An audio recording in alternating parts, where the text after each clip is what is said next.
सम्पूर्णमा हरिओम। धेरै साथीहरूले पेट मात्रै घटाउने विधि सिकाउनु न भनिरहनु भएको थियो।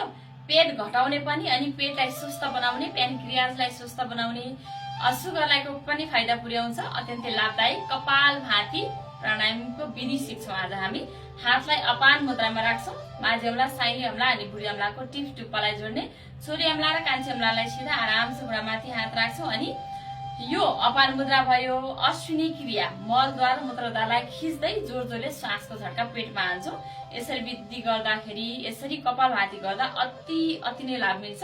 आरामसे एक श्वास एक झट्का।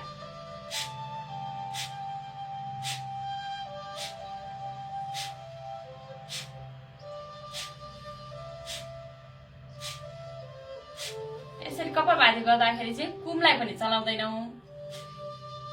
कतिजनाले यसरी गर्नुहुन्छ, कुमलाई पनि चलाउँदैनौं अनि श्वासको झट्का छातीमा पनि होइन पेटमा दिन्छु।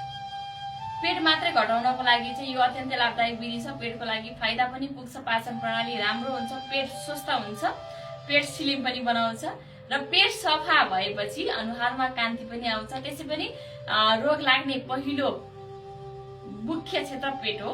पेटकै कारण 80% भन्दा बढी रोग लाग्छ भनिन्छ। त्यसकारण पेट स्वस्थ बनाउन अति जरुरी छ। नियमित कपालभाति प्राणायाम गर्नुहोला, स्वस्थ रहनुहोला। हरिओम।